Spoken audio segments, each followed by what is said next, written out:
Et puis vous tendez la main, vous touchez ses cheveux, côté gauche. Parce que dans ses cheveux, il y avait, et vous prenez entre vos doigts, une pétale de cerisier. Et vous la faites glisser entre vos doigts, vous la sentez, ça sent bon. Et vous la présentez à Takeshi. Vous êtes allé vous promener? Bon, là, vous me voyez ouvrir des grands yeux et rester complètement figé, muet. C'est vraiment la réalisation que ça n'était pas qu'un rêve et que... Donc là, il parle un peu pour lui-même, hein, vous comprenez rien à ce qu'il vous raconte. Et d'ailleurs, Takeshi, faites-moi s'il vous plaît un test de San. Vous ne comprenez rien, il maugrait un peu. Vous avez entendu là ce qu'il vient de vous dire, hein, c'est dans les grandes lignes. Mais cela est terriblement confus. Merci. Est-ce que, de par mes compétences psychanalyse, psychologie, etc., je peux voir qu'il est un peu enfin, j'imagine qu'on voit qu'il est un peu désorienté ou... Tu vois qu'il est en proie à une grande angoisse. Et Bon. une fois de plus, ça vous rappelle l'état dans lequel il a pu être au sanatorium Absolument. de Roxbury. Est-ce que vous aurez besoin d'un calmant ou autre, monsieur Takeshi? Je peux vous prescrire quelque chose qui pourrait vous détendre un peu. Il ne vous écoute pas. Il a commencé à fredonner une petite chansonnette qui emplit la pièce. C'est la première fois que vous l'entendez. Il y avait un homme tordu.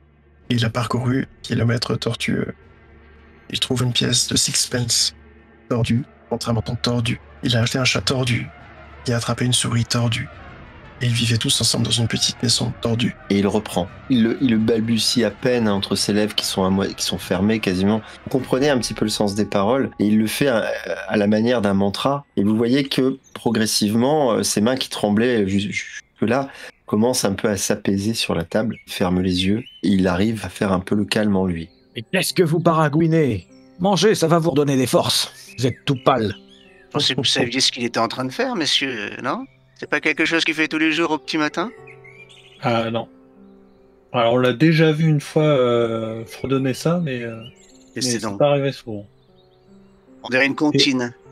Oui, absolument. Ça vous gêne pas hein, de vous être révélé un petit peu de manière impudique comme ça, Takeshi? Ça fait partie de vous en fait, donc vous vous en foutez du regard des autres.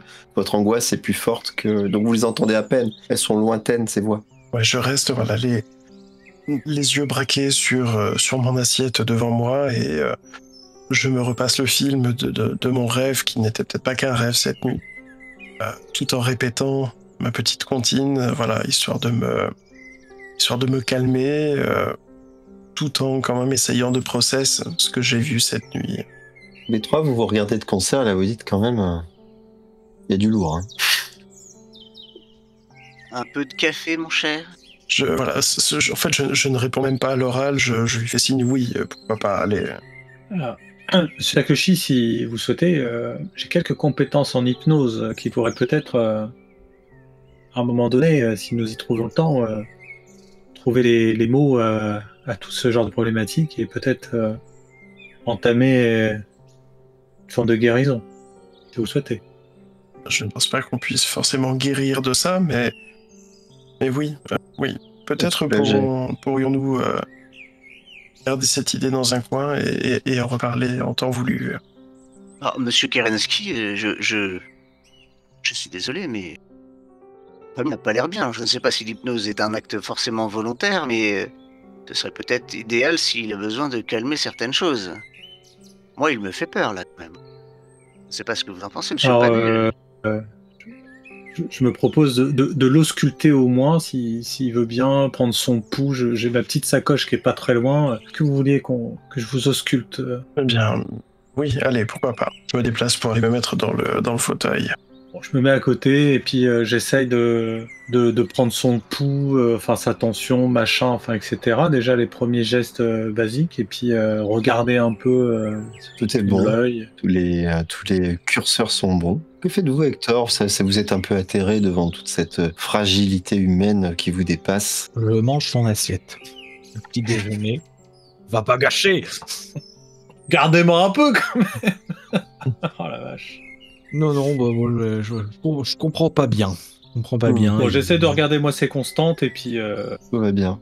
Il est en pleine forme. Que décidez-vous après ce petit déjeuner atypique et mouvementé? Nous avions établi le programme hier soir. Donc vous décidez de partir en direction de Ross Corner, c'est bien ça? Non. Non, La bibliothèque bibliothèque d'abord. vous allez à la bibliothèque d'abord. Bibliothèque. Très bien. Un petit fondu au noir qui s'impose. Allons donc à la bibliothèque Horn. Merci Damien pour cette très jolie map immense. Vous la voyez pas, j'imagine. Non. C'est Elle doit normal. être belle. Elle est très belle, je vous le dis. La voilà. Vous vous rendez au petit matin assez tôt, parmi les premiers. Il y a déjà des étudiants qui sont là, installés sur les longues tables en bois sous des lampes de banquier. Vous vous présentez à l'accueil. Que demandez-vous? Que voulez-vous? Puisque vous ne pouvez pas aller compulser les documents comme ça. Vous avez des registres dans lesquels vous pouvez aller chercher des livres ou formuler des demandes et on vous demande de vous installer quelque part et quelqu'un qui fait partie du service de la bibliothèque sur un chariot va vous apporter le document que vous avez demandé de compulser. Notre idée, c'était d'essayer de retrouver l'ouvrage qui avait été emprunté par Monsieur Allen en 1800, je sais plus combien, 77. 77, ouais. Ouais. Très bien. Et de savoir si on peut avoir ce registre d'empreintes bouquins, en fait. Et puis, aussi trouver peut-être des informations sur la poudre Également. Ibn Ghazi. Vous vous adressez au jeune stagiaire qui est derrière le bureau à l'accueil des étudiants et il vous dit écoutez, pas de problème, je vais regarder dans les registres. Il compulse quelques registres, des sorties de livres, et il trouve effectivement, à la bonne date, une sortie d'un livre d'un dénommé Marion Allen, et il se surprend, il dit « Ce livre n'a jamais été rapporté, c'est étonnant. » Surtout que c'est quand même un ouvrage qui est souvent consulté ici. C'est un ouvrage qui traite d'Égypte ancienne. Il est mis à jour régulièrement. Les incroyables découvertes du British Museum par E.W. Chapcott. C'est exactement le livre qu'avait notre ami égyptologue, non? Celui-là même. Qui faisait office, qui faisait voir le sarcophage. Qui faisait voir le sarcophage, pas l'amulette. L'autre, c'est le Non. cahier de fouille, Ouais. le sarcophage, et qui donnait même la traduction des hiéroglyphes à l'identique de la traduction proposée par le professeur. Ok. Il est régulièrement mis à jour, ce livre? Oui, tout à fait. Chaque année ou à chaque fois que le catalogue du British Museum est étoffé de nouvelles pièces. D'accord, mais c'est vraiment juste un catalogue d'objets du musée. Il semblerait que cette pièce soit accompagnée d'un texte descriptif rédigé, ce que j'en conclus puisque je l'ai pas sous les yeux, par un certain Chapcott. Donc vous avez présentement à la bibliothèque la dernière version mise à jour. Nous avons cette version-là, nous en avons peut-être une ou deux autres, mais la version que vous cherchez, elle n'est plus là. Vous savez qui a emprunté les autres versions de ce même livre? Des références pardon, je me suis mal exprimé. Oui. Nous avons des références plus récentes, mais celle que vous recherchez, elle n'a jamais été rapportée à la bibliothèque. Oui. Il y avait eu un vol d'un objet. Est-ce qu'il serait dans les nouvelles parutions de ce livre, de ce catalogue? Certainement pas. Voilà, c'est ça la question. C'est Non, que il ne pourrait pas l'être, puisqu'il ne serait pas catalogué. Voilà, c'est juste les nouveaux arrivages d'objets. Tout à fait. Donc, dans le livre, il y a l'objet que vous imaginez peut-être avoir été volé, je pense. Donc, c'est pas du tout un livre qui parle d'histoire, d'égyptologie ou d'autres choses. C'est un recueil de pièces qui ont été découvertes lors de campagnes. En fait, ce sont les objets qui ne sont pas présentés, exposés au British Museum, mais qui sont malgré tout conservés dans les salles du British Museum. Et c'est plutôt donc à destination des chercheurs qui veulent travailler. Ce ne sont pas les pièces les plus prestigieuses qui sont mises en avant, mais ce sont des pièces souvent secondaires, par contre, qui sont très utiles pour les études. Et pour la poudre, jeune homme? Pardon. Ah oui, non, vas-y. non. J'ai beau chercher dans les références, je n'ai absolument rien qui mentionne une poudre de ce nom-là. Le livre qui a disparu, j'imagine que si nous tombons dessus, on peut le reconnaître facilement par son numéro de référence inscrit sur sa tranche ou Oh oui, bien sûr, à l'intérieur du livre. tout à fait. Je peux vous donner cette référence et il vous la griffonne. Ça nous aide C'est- pas beaucoup plus. Oui, mais quand même, Le bouquin, il est chez Warren Rice, c'est le même. Donc j'imagine que Monsieur Allen avait dû vouloir décrypter le sarcophage, et c'est pour ça qu'il y est allé à la bibliothèque pour essayer de trouver des informations. Finalement, on arrive au même point. Oui, si c'est juste un catalogue, après il y a peut-être juste le sarcophage qui est indiqué. On n'a pas vu l'édition que le professeur Rice nous a montrée. On n'a pas vu si c'était cette édition-là en particulier. C'était une vieille édition. Il vous l'a montré puisqu'il l'a lu sous vous étiez là. Vous étiez à côté de lui, donc vous pouviez la voir en même temps que lui. Mais on n'a aucun moyen, là, avec notre mémoire, de savoir si cette édition, c'était une vieille édition soit antérieure à celle qui a été volée. Non. Ou celle-ci. Ce qui serait assez perturbant, on va dire, c'est qu'elle soit rentrée en possession de Monsieur Rice. Et en parlant de bouquins revenus, j'ai pas pensé tout à l'heure, comment le professeur Hermitage a remis la main sur le De Vernis Mysteris là. Parce que le groupe piloté par Allen, c'est bien ce bouquin qu'ils ont utilisé pour faire leurs incantations. Alors est-ce qu'il existe des copies? J'en sais rien. À un moment donné, le bouquin, il était quand même dans la grange et il s'est retrouvé quand même chez le professeur Hermitage. Donc il doit avoir un lien quand même où il a été informé ou je sais pas. Donc tout nous pousse à aller à la grange. Ou peut-être qu'il y a la copie de ce bouquin là-bas. On n'a plus rien à faire dans la bibliothèque, je pense. Non, on a ce pour qu'on était venu, pas la peine de s'attarder plus. Dommage, elle est belle cette bibliothèque. Elle est très belle. Merci Damien. Quelles sont vos ambitions maintenant? Vous voulez partir à Rose Corner, j'imagine. C'est l'idée. C'est l'idée. Donc vous prenez la route effectivement de Rose Corner. C'est une route de campagne qui vous éloigne vers l'ouest. Donc c'est à quelques kilomètres à l'ouest d'Arkham. Donc il vous faut à peu près une demi-heure. Il fait beau, il fait chaud, surtout qu'on est dans le Massachusetts. C'est une région où il fait chaud assez tôt dans l'année. Il y a des herbes hautes qui sont jaunies déjà par le soleil. Vous entendez des grillons. De temps en temps, vous apercevez donc en bord de route des clôtures bancales, des vieilles fermes à l'abandon. Et après quelques kilomètres, le paysage à nouveau semble s'effriter, semble se dégrader un peu plus. Et au détour d'un virage poussiéreux, Rose Corner se révèle à vous dans une petite vallée. Ça ressemble à ceci. Vous arrivez ici, à l'inverse de cette voiture, et vous rentrez. De là où vous êtes, vous voyez cette vieille église en face de vous, sur un terre-plein central, complètement décatie, qui penche un petit peu. Il y a quelques maisons qui sont toutes plus délabrées les unes que les autres. Vous entendez toujours, ce sont des grillons, vous avez des grillons autour de vous. Il y a vraiment cette atmosphère estivale, un peu sèche. Et juste là, sur votre droite, il y a un vieux General Store. Il semblerait une silhouette assise dans un rocking chair sous le haut vent. Il y a également, à quelques mètres de là, une petite fourgonnette. Et il y a un gamin qui est en train de décharger des fûts de lait. Aucune activité, personne dans les rues. Il est à peu près 10h du matin. On a l'adresse exacte de... C'est à la... Bonne Road. De vente. Ouais, vous l'avez. Là, vous êtes équipé comment? Qu'est-ce que vous avez avec vous? Ah oui, c'est vrai, on n'y pense pas.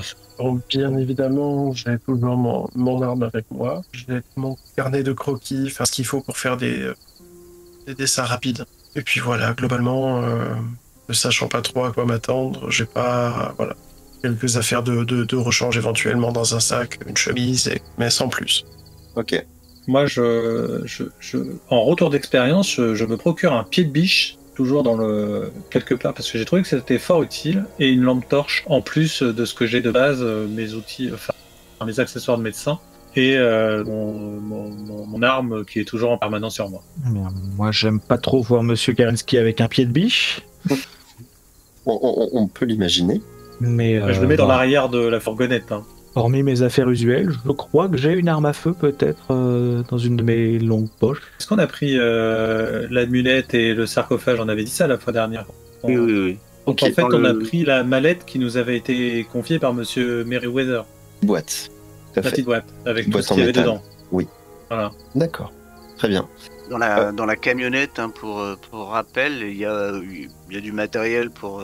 Ouais, donc il y a une lampe ou deux. Il y a de la corde, il y a une lampe ou deux, il y a peut-être une pelle, une pioche, genre de choses, quoi, je pense. Hein. Très bien. Je vais à la boutique, parce que apparemment c'est la seule âme qui vive dans les... Où il y a un gamin. Il y a le gamin qui est là. Il y a le gamin. Ouais, alors, donc vous voyez effectivement ce gamin qui est là avec son fût de lait. Ouais, avec une salopette tout déglingué. Il est assez jeune, il doit avoir 17-18 ans. Il porte comme ça, il est tout transpirant. Il se passe la main comme ça sur le front. Il se dirige vers la tonnelle du General Store. Sous la tonnelle, vous apercevez cette dame qui n'a pas l'air très commode. Non. Et qui est dans son rocking chair entourée de cagettes de fruits et de légumes. Que faites-vous? On va interpeller la petite dame. Hein. Ah, tu préfères les personnes âgées. Moi, j'ai dit que j'allais vers le jeune homme. Ah, bon, bah Demain. écoute, moi je vais aller voir la gentille dame. Eh ben moi, j'entre dans le General Store. Ok. Et elle qui est dedans. Et Non, donc, il est dehors sur le porche. N'allez pas toucher à tout et à n'importe quoi, monsieur Panet. Non, je vais trouver des cornichons. vous voulez des cornichons? Il n'y a pas de Ah oui, cornichons petit cette saison, mon bon monsieur. Eh ben, qu'est-ce que vous vendez? Ce que fournit la nature ici, des pommes, quelques pommes en ce moment, mais regardez, elles sont pas très très belles. Il y a quelques salades, des poires aussi et quelques noix. Ah bah très bien. Moi, je... Et puis du lait. Il y a Jim là il y a Jim qui vient d'apporter du lait. Nous avons du lait, on a un petit peu de fromage. Ben voilà. Ah bah c'est parfait. Eh ben c'est mon jour de chance. Dites donc. Ouais, je commence à faire des achats, moi. Si vous avez besoin de quelque chose, vous m'appelez et je me lève. Tu vois qu'elle est là comme ça, puis elle te regarde un petit peu farfouiller dans son magasin. Et vous êtes pas d'ici, vous, hein? Qu'est-ce qui vous amène ici, messieurs? Pas un à la fois, hein? Vous pressez pas trop, hein? Il y en a un qui est un petit peu plus volubile. Alors moi je lui dis, bah justement, on est là pour essayer de trouver une grange. Une grange? Plein Ouais. de granges ici. Ah, je sais bien, et je lui donne l'adresse. La maison à Baum Road. Absolument. Ah oui, la maison Merryweather. Eh oui. Ah bah ça fait bien longtemps qu'il y a plus grand monde qui traîne par ici, hein. Qu'est-ce que vous en connaissez? Il y a des petites histoires qui traînent sur cette maison. Pourquoi ça vous intéresse? Bah parce qu'on a peut-être pour projet de la racheter, donc et donc on aimerait bien connaître un peu l'histoire, justement peut-être refaire vivre un peu le village et tout. Racheter cette vieille bicoque? Et justement, on sait pas trop. Et d'ailleurs, qui sait si elle est à vendre? Il est pas mort, que je sache, Merryweather. Pas que je sache. Ah, et puis bon, on n'a rien à lui reprocher, hein. Même s'il vient pas, il est venu il y a des années, mais même s'il vient pas, il paye ses impôts. Mais Ça c'est taxe justement comme il vient foncière. pas souvent, je crois qu'il a pour projet de se séparer de son bien et on est là pour ça. Donc on bah, voulait c'est- faire le repérage, Bah, voir un peu le. c'est pas très loin, hein, Jim? Elle s'adresse à Jim. Jim, viens par ici. Et donc, Archibald, vous êtes juste à côté du jeune homme là. Ah, vous vous appelez Jim, du coup. Ouais, je m'appelle Jim. Ouais, qu'est-ce que je peux faire pour vous? On cherche une grange. Ramène-toi ici. Bon, je crois qu'on vous appelle, je vous accompagne. Oui, j'arrive. Il y a des personnes dans ce village. Vous êtes deux? Bah, on est quelques-uns, mais les autres... Enfin, moi, je suis pas du village. J'ai grandi ici, mais je vis pas ici. Mais par contre, il y a quand même, il y a une trentaine d'âmes. Mais vous savez, les gens, ils sont un peu timides. Et puis, ils aiment pas trop les gens, les étrangers. C'est pas ce qui vient avec les étrangers. Hein. Quel mauvais vent les amène. Et, Il veut peut-être gagner un petit billet et il nous amène là-bas, non? Qu'est-ce que vous en pensez, Archibald? Oui. oui, mage, j'arrive tout de suite. Ah ben, donc, là, il vous approchez ensemble et vous êtes sous la tonnelle. Dis-leur, Jim, où elle est cette maison là? Elle est là, c'est Bonne Road. Et donc elle montre du doigt la direction vers la droite. Et là, il vous fait: qu'est-ce que vous voulez foutre à Bonne Road? Mais quand même, ça craint. Faut pas y aller, c'est dangereux. Et pourquoi? Un petit peu mauvaise réputation cette maison. Enfin, moi, quand j'étais gamin, c'était un petit peu une sorte de rituel de passage cette maison. Elle était déjà abandonnée. Et si je voulais appartenir au gang là des copains, il fallait que je rentre dedans, que je prenne un objet et que je sorte. Je me suis fait la frayeur de ma vie ce jour-là. J'avais quoi, 11-12 ans? Je suis rentré, j'ai chopé le premier truc qui me venait. Hein. J'avais le cœur qui battait comme ça, la chamade. J'ai chopé un... Qu'est-ce que j'ai chopé? Oui, c'est cette petite pendule qui était posée là sur la table. Et au moment où je la chope, dans le salon, hein, au moment où je l'attrape, j'entends un vacarme au-dessus de la tête. J'ai cru que toute la maison allait s'effondrer sur moi. Sauf que le vacarme, il s'accompagnait de grognements horribles, comme s'il y avait une bête énorme qui allait me sauter dessus. J'ai pas demandé mon reste. J'ai couru, j'ai traversé. J'ai retrouvé les copains de l'autre côté du champ. J'avais ma pendule. Je faisais partie du club. Ouais, monsieur, comme je vous le dis. Ça s'est passé comme ça. Voilà, gamin. Quoi? Bien courageux. On fantasme beaucoup de choses quand on est petit, non? Peut-être qu'ils m'ont fait un sale coup. Mais en tout cas, je peux vous dire que j'en menais pas large. Pour sûr. Hein, Ma? Cet endroit, il est malfamé. Oh, tu sais, Jim, c'est des histoires qu'on raconte aux enfants. Pas grand-chose à y dire, à y faire non plus. Non, et puis, bon, les gens ici, vous les voyez pas, mais c'est parce qu'ils sont timides. Ils sont suspicieux, ils aiment pas les gens de la ville. C'est tout. Ils n'aiment pas les étrangers, ils ont peur.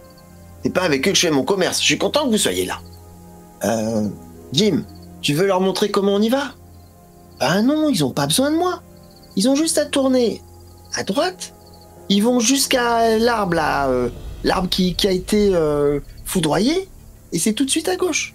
Ils peuvent pas la rater. Ah non, non, non. Même si c'est des histoires pour les enfants, moi j'y mets plus les pieds là-bas. J'y mets plus les pieds. Eh ben voilà, ouais, la jeunesse. On a les infos qu'on avait besoin. Bon allez, Jim, ramène les fûts, je t'en ai commandé 4. Ok, Ma. Le mec qui sait faire tout transpirant. Que faites-vous? Bah moi je vous propose d'aller de suivre le chemin qu'il nous a indiqué, d'essayer de trouver cet arbre foudroyé là. Si, d'aller à gauche. Exactement. Alors moi je suis ressorti avec une cagette de poireaux, des légumes et une hache. Et là, tu la Et vois, une hache. tu la vois qui prend son crayon comme ça, C'est pas un légume de saison, ça. qui prend son crayon, qui se frotte les mains. Ah ben, c'est ma journée. Ah la gueule de sa journée.